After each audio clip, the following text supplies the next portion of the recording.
والصلاة والسلام على سيد الأنبياء والمرسلين أما بعد أعوذ بالله من الشيطان الرجيم بسم الله الرحمن الرحيم إنا أنزلناه في ليلة مباركة صدق الله العظيم بلغنا رسول النبي الأمين المكي الكريم ونحن على ذلك من الشاهدين والشاكرين والحمد لله رب العالمين.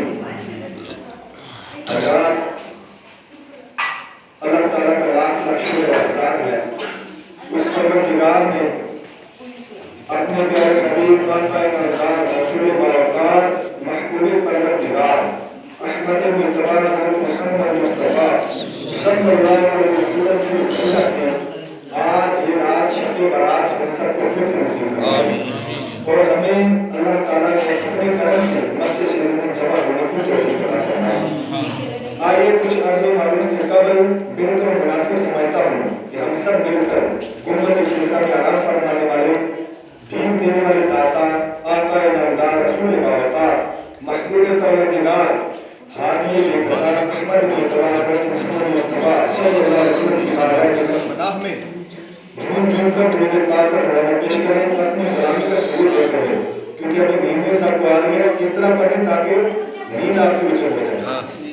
صلی اللہ علیکہ یا رسول اللہ وسلم علیکہ یا حبیب اللہ صلی اللہ علیکہ یا رسول اللہ وسلم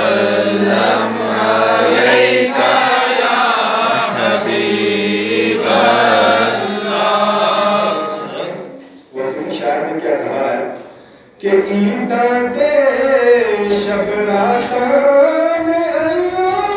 ایو اے لوگ کرانو آئے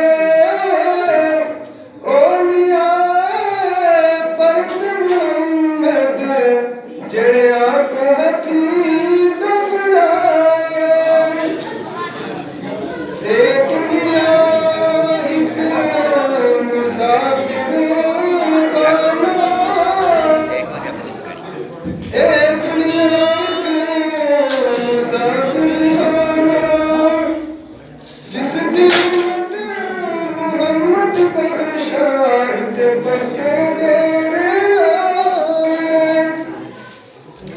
اللہ تعالیٰ کا شکر ادا کریں کہ ہمارے کتنے ہی بزرگ اور ہمارے نوجوان ساتھی اس کے ساتھ ہمارے ساتھ ہیں اس سال نہیں ہے ہمارے گاؤں کے اس مہینے دو کے اندر 6-7 لوگ ایسے ہیں جو اس مہینے سے چل رہے ہیں. اللہ تعالیٰ سے دعا ہے کہ اللہ تعالیٰ ہم سب کی عبادات کی کوشش فرمائے. اللہ تعالیٰ قرآن مجید فرقان حمید میں ارشاد فرماتا ہے اِنَّا أَنزَلْنَاهُ فِي لَيْلَةٍ مُبَارَكَةٍ. مفسرین کرام نے لکھا ہے کہ قرآن مجید اس رات میں بھی نازل ہو لیکن افضل قول یہ ہے کہ قرآن مجید جو ہے شب قدر کے دن شب قدر رات نازل ہوا. حضور تاجدار مدینہ سرور القلب احمد مجتبی محمد مصطفیٰ صلی اللہ علیہ وسلم حضرت عائشہ صدیقہ رضی اللہ تعالیٰ عنہا فرماتی ہیں کہ میں اس رات شب برات یعنی شعبان المعظم کی 15ویں رات میں دیکھتی ہوں کہ حضور مجھے نظر نہیں آئے تو میں نے دیکھا کہ حضور صلی اللہ علیہ وسلم جنت البقیع کے قبرستان میں پہنچے ہوئے تو میں بھی چلی گئی. حضور صلی اللہ علیہ وسلم نے فرمایا اے عائشہ آج کی رات میں اللہ تعالیٰ بنی کلب ایک قبیلہ تھا مکہ میں ان کے پاس بہت زیادہ بکریاں تھیں. اللہ تعالیٰ آج کی رات میں بنی کلب کی بکری اس کے بالوں کے برابر اللہ تعالیٰ گناہگاروں کی بخشش فرما دیتا ہے اور فرمایا کہ یہ وہ رات ہے اس رات اللہ تبارک و تعالیٰ یعنی رات ہونے سے پہلے یعنی شام پڑنے سے پہلے اللہ تعالیٰ آسمان دنیا پر تجلی فرماتا ہے اور اللہ تعالیٰ فرماتا ہے کہ ہے کوئی مجھ سے بخشش مانگنے والا میں اسے بخش دوں, ہے کوئی مجھ سے رزق مانگنے والا میں اسے رزق عطا کروں, اور ہے کوئی مجھ سے یعنی بخشش مانگنے والا میں اس کی بخشش فرما دوں. یعنی وہ ہر کام جو انسان چاہتا ہے, جو انسان کی خواہشات ہیں, آج کی رات اللہ تعالیٰ عطا کرتا ہے. پھر ہمارا حضور صلی اللہ علیہ وسلم نے آج کی رات میں یہ سب طے ہو جاتا ہے کہ کون جیے گا کتنی زندگی اور کس کی زندگی کم ہو جائے گی, کس کو کہاں سے کتنا رزق دیا جائے گا. آج کی رات یہ سب فیصلے ہوتے ہیں, یعنی اس کو فیصلوں والی رات بھی کہا جاتا ہے. تو آپ دیکھیں کہ اتنی بڑی برکت والی رات کہ اللہ تعالیٰ شام سے لے کر طلوع فجر تک، یعنی فجر کی اذان ہونے کے بعد تک طلوع فجر تک اللہ تعالیٰ کی تجلیات رہتی ہیں، اللہ کی رحمت برستی ہے اور برکتیں نازل ہوتی ہیں۔ اللہ کہتا ہے قرآن میں کہ میں بڑا غفور رحیم ہوں، آپ میری طرف ایک قدم آؤ گے میں آپ کی طرف 10 قدم چل گیا ہوں۔ نبی عبادی انی انا الغفور الرحیم، اللہ تعالیٰ ارشاد فرماتا ہے کہ میرے بندوں کو متنبع کر دو، انہیں بتا دو، نبی عبادی انی انا الغفور الرحیم کہ میں بخشنے والا مہربان ہوں۔ غفور رحیم کہتے ہیں مہربان، بخشنے والا۔ تو پھر اللہ تعالیٰ فرماتا ہے کہ اگر کوئی اس کی آڑ میں یہ نہ کہے کہ اللہ بخش دے کہ میں گناہ بھی کروں گا، ایسا نہیں۔ اللہ تعالیٰ دوسری جگہ ارشاد فرماتا ہے قرآن مجید میں افحسبتم انما خلقناکم عبثا، کیا انسان یہ گمان کرتا ہے اسے بیکار پیدا کیا گیا؟ ایحسب الانسان یترک سدی، انسان یہ گمان کرتا ہے اسے ایسے چھوڑ دیا جائے گا، ایسا نہیں چھوڑا جائے گا۔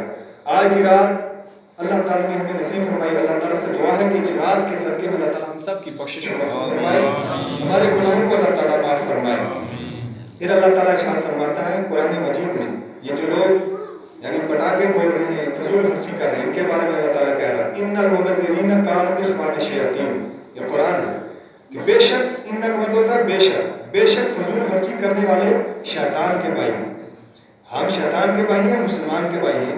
پھر حضور صلی اللہ علیہ وسلم فرماتے ہیں المسلم اخو المسلم، مسلمان مسلمان کا بھائی ہے۔ اس لیے ہم اپنے بچوں کو یہ تربیت دیں آئندہ کے لیے۔ اللہ کے فضل و کرم سے پہلے بہت زیادہ یہ ہوتا تھا معاملات، وہ مشال وغیرہ بناتے تھے اور گولہ باری بہت زیادہ ہوتی تھی۔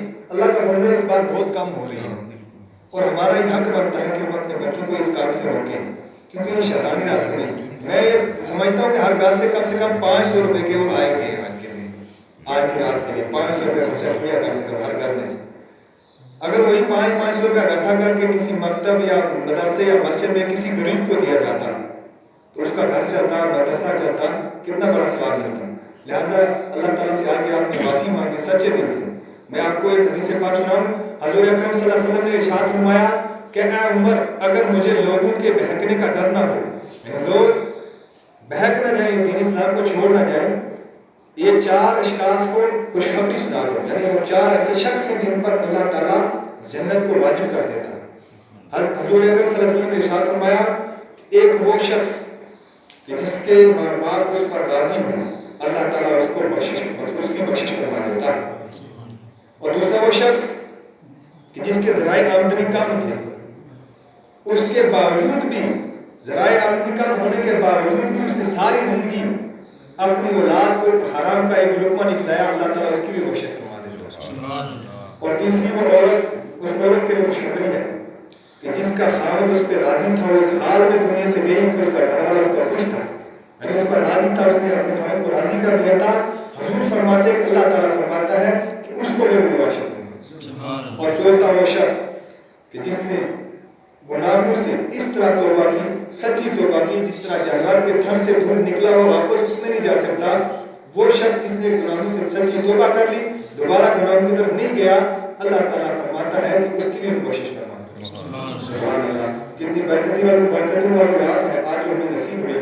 اللہ سے زیادہ سے زیادہ معافی طلب کریں، اس کا ذکر کریں، آج کی رات نوافل پڑھیں، اس رات کی بڑی شان ہے، بڑی برکتیں ہیں۔ اور آگے آنے والے ماہ رمضان میں روزے رکھیں، عبادتیں کریں، قرآن مجید پڑھیں۔ اللہ تعالیٰ کے حبیب آقا انعامدار صلی اللہ علیہ وسلم فرماتے ہیں اللہ تعالیٰ ماہ رمضان کی پہلی رات سے ہر رات 10 لاکھ لوگوں کو جہنم سے آزاد فرماتا ہے۔ سبحان اللہ، اس کی رحمت بہانہ تلاش کرتے ہیں۔ اللہ تعالیٰ قرآن میں کہتا ہے نبی عبادی انی انا الغفور الرحیم، میرے بندوں کو متنبع کر دو، میں بخشنے والا غفور رحیم ہوں۔ یعنی ہر رات، یعنی رمضان کی پہلی رات سے لے کر 29ویں رات تک اللہ تعالیٰ 10 لاکھ لوگوں کو جہنم سے آزاد فرماتا ہے۔ پھر حضور صلی اللہ علیہ وسلم نے فرمایا کہ 29ویں رات تک جتنے رمضان میں وہ لوگ جہنم سے آزاد کیے ہیں، 29ویں رات جو ہوتی ہے چاند کی، اس رات پورے مہینے کے جتنے لوگ جہنم سے آزاد کیے اس رات اتنے آزاد کر دیتا ہے۔ سبحان اللہ۔ اور پھر عید والی رات جتنے پورے رمضان کو ملا کر ہوتے ہیں آزاد جہنم سے، عید والی رات اتنے ہی لوگ اللہ تعالیٰ جہنم سے آزاد فرما دیتے ہیں۔ اور اللہ تعالیٰ قرآن میں فرماتے ہیں ایک جگہ کہ میں تمہیں عذاب دے کر کیا کروں گا؟ ہم کوئی اپنی چیز بناتے ہیں ہاتھ سے تو کیا ہمارا یہ دل کرتا ہے ہم اس کو تکلیف دیں یا اس کو پریشان کریں؟ نہیں کرتا نا ہمارا دل. اللہ تعالیٰ فرماتا ہے میں اپنے بندے سے ایک بندے سے 70 ماؤں جتنا پیار کرتا ہوں. اللہ تعالیٰ کی رحمت یہ گوارا نہیں کرتی. اللہ تعالیٰ یہ نہیں چاہتا کہ میں اپنے کسی بندے کو تکلیف دوں یا اس کو پریشان کروں یا اس کو عذاب دوں. اللہ تعالیٰ کی رحمت بہانہ ڈھونڈتی ہے. اللہ تعالیٰ کی رحمت ہر وقت انسان کے لیے بہانہ ڈھونڈتی ہے اپنے بندے کے لیے. اس لیے ہمیں بھی غور کرنا ہے. اللہ تعالیٰ قیامت پوچھے گا. 3 سوال قبر میں ہونے. 3 سوال یہ سب کو پتا ہے. من ربو کا تیرا رب کون ہے؟ من نبیوں کا تیرا نبی کون ہے؟ ما دینوں کا تیرا دین کیا ہے؟ یہ سب کو پتا ہے 3 سوال ہونے. اس کے بعد جب میدان محشر لگے گا اللہ تعالیٰ ہر بندے سے اپنے ہر بندے سے 5 سوال کرے. کتنے؟ 5 سوال ہونے. سب سے پہلا سوال عمر کے بارے میں کہ میں نے تمہیں عمر دی تھی کن کاموں میں گزاری. سب سے پہلا سوال اللہ کا ہوگا. اور پھر دوسرا سوال ہوگا جوانی کے بارے میں. جوانی دی تھی کن کاموں میں گزاری.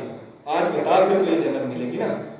3 سوال تو ہم نے سنے کہ ان کے بعد جنت ہے لیکن وہ 5 سوال ہوں گے تب اللہ تعالیٰ ہر بندے کو اپنے آگے سے اس وقت تک ہلنے نہیں دے گا جب تک 5 سوالوں کا جواب نہیں دے گا. دوسرا سوال ہوگا کہ میں نے جوانی دی تھی کن کاموں میں گزاری. کہیں ساری رات سوشل میڈیا میں تو نہیں چڑھا رہا ہے. گندی وہ ویڈیوز تو نہیں دیکھتا رہا. آج یہی ہمارا ماحول ہے. میں دیکھتا ہوں نوجوانوں کے ساتھ بھی زیادہ میرا تعلق رہتا ہے. دیکھتا ہوں رات کے 2 بجے تک بھی وہ آن لائن رہتے ہیں. تو ہمیں کم سے بچنا ہے. میں یہ کہتا ہوں میرا یہ خیال ہے کہ ہمارے جو بزرگ ہمارے جو والدین گزر گئے یا ہیں جو حیات ان سے زیادہ ہمارا حساب ہونا ہے. آپ غور کریں اس بات پر کیونکہ آج ہمارے پاس یہ جو موبائل ہے نا اس میں ہر چیز اویلیبل ہے نہیں. ہمیں کوئی سوال پوچھنا ہے تو اویلیبل ہے. کوئی کتاب چاہیے تو وہ اویلیبل ہے. ڈاؤن لوڈ کر کے آپ پڑھ سکتے ہیں اس کو. اس لیے اللہ تعالیٰ پوچھے گا ہم سے زیادہ پوچھے گا. سوالات زیادہ ہوں گے ہمارے. تو تیسرا سوال ہوگا دولت کے بارے میں. یہ جو مال دولت کے آج پیچھے ہم لگے نا حضور صلی اللہ علیہ وسلم نے فرمایا کہ سب قوموں کے لیے یعنی جو پیغمبروں کی قومیں تھیں ان کے لیے کوئی نہ کوئی چیز زوال بنی ہے اور میری قوم کے لیے زوال جو ہوگا مال و دولت ہوگا. آج آپ دیکھیں کس طرح سے لوگ پیسہ کما رہے ہیں. ہمارے حجاج کرام جو سعودی عرب میں رہتے ہیں اور ممالک میں رہتے ہیں وہ کتنی ساری زندگی اپنی اس طرف صرف کر دیتے نا. کوئی 30 سال لگاتا ہے کوئی 40 سال لگاتا ہے. وہ ایسی پراپرٹیاں نہیں کر پائے. میں لوگوں کو دیکھتا ہوں 2-4 سالوں میں لوگوں کی گاڑیاں کیا بنگلے کیا تیار کر رہے ہیں. یہ اللہ تعالیٰ تیسرا سوال پوچھے گا کہ دولت کہاں سے کمائی.